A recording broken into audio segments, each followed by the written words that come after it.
In a quiet town, there lived a boy named Jake. He was smart, full of potential, and had big dreams. But Jake had one major flaw: he wasted time. Instead of focusing on his studies or working towards his goals, he spent hours scrolling on his phone, playing video games, and chatting endlessly with his friends. Jake always told himself, "I have plenty of time. I'll start tomorrow." His parents tried to warn him. His teachers reminded him of his potential. But he always laughed and said, "Relax, life is long, I'll do it later." Days turned into weeks, weeks into months.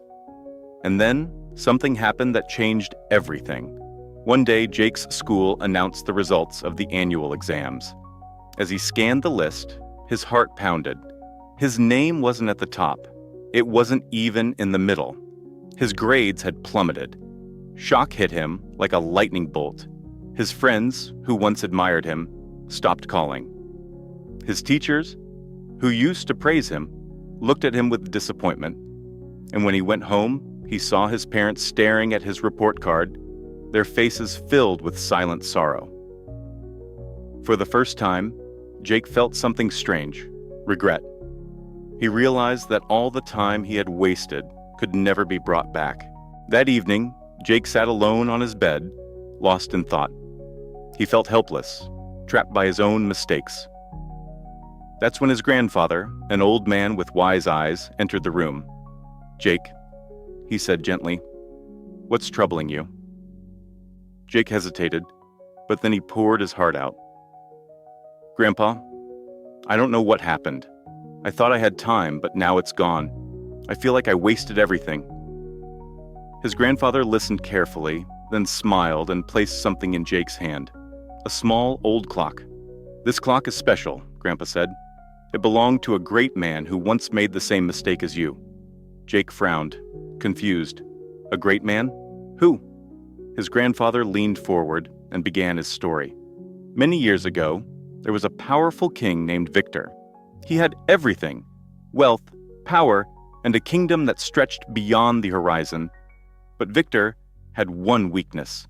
He thought time was endless. "Why rush?" he would say. "I have tomorrow, and the day after, and the day after that."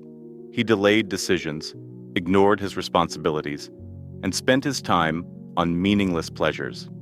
His advisors warned him. Wise men tried to guide him, but he laughed and dismissed them. "Time is mine, to control," he declared. But time had other plans. One day, a mysterious sage arrived at the palace. He held out an ancient hourglass and said, "Your Majesty, look closely. The sand in this glass represents your time. Each grain that falls is a moment you will never get back. Use them wisely, or one day you will have nothing left." The king laughed. "I have thousands of grains left.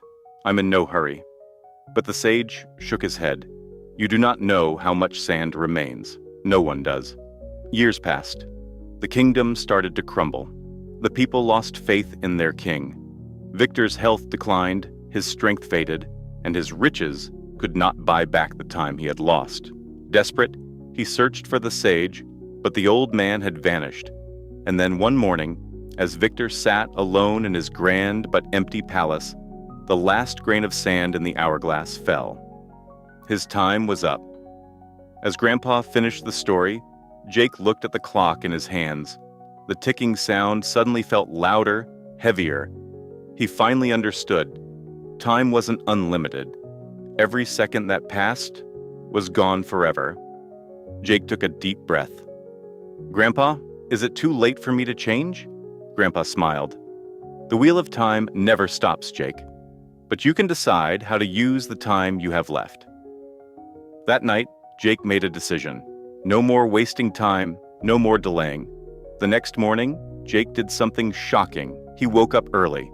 He created a schedule, balancing his studies, hobbies, and even breaks.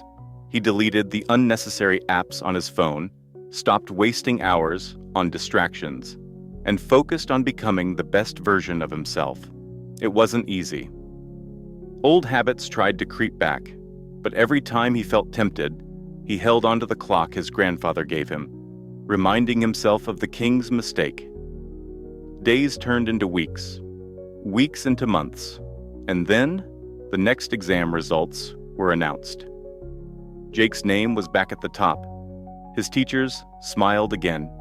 His parents' eyes gleamed with pride, and his friends, inspired by his transformation, started following his example. Years later, Jake became a successful entrepreneur, traveling the world and inspiring others to make the most of their time. And the small, old clock? It still sat on his desk, ticking away, reminding him that time, once gone, never returns. Moral of the story: time is the most valuable treasure. You can't stop it. You can't rewind it. But you can decide how to use it. Use it wisely before it's too late.